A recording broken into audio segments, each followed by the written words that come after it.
دریائے نیل کے نام حضرت عمر رضی اللہ تعالیٰ عنہ کا خط۔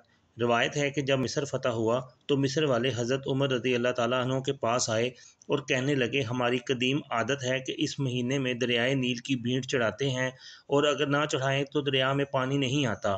ہم ایسا کرتے ہیں کہ اس مہینے کی 12ویں تاریخ کو ایک باکرہ لڑکی کو لیتے ہیں جو اپنے ماں باپ کی اکلوتی ہو، اس کے والدین کو دے دلا کر رضامند کر لیتے ہیں اور اسے بہت عمدہ کپڑے پہنا کر، قیمتی زیور پہنا کر، بنا سنوار کر اس نیل میں ڈال دیتے ہیں تو اس کا پانی چڑھتا ہے، ورنہ پانی چڑھتا نہیں۔ سپہ سالار حضرت عمر فاتح مصر نے جواب دیا، یہ ایک جاہلانہ اور احمقانہ رسم ہے، اسلام اس کی اجازت نہیں دیتا۔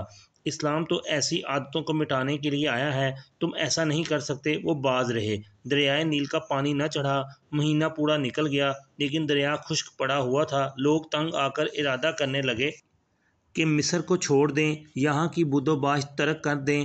اب فاتح مصر کو خیال گزرتا ہے اور دربار خلافت کو اس سے مطلع فرماتے ہیں۔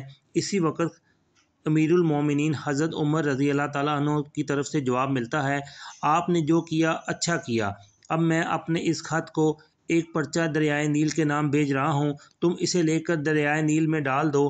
حضرت عمر رضی اللہ تعالیٰ عنہ نے اس پرچے کو نکال کر پڑھا تو اس پر تحریر تھا کہ خط ہے اللہ کے بندے امیر المومنین عمر کی طرف سے اہل مصر دریائے نیل کی طرف۔ بات کے مطلب یہ ہے کہ اگر تو اپنی طرف سے اور اپنی مرضی سے بہہ رہا ہے تو خیر نہ بہہ، اور اگر اللہ تعالیٰ کا وعد تجھے جاری رکھتا ہے تو ہم اللہ سے دعا مانگتے ہیں کہ وہ تجھے رواں کر دے۔ یہ پرچہ لے کر حضرت امیر عسکر رضی اللہ تعالیٰ عنہ نے دریائے نیل کا ڈال دیا۔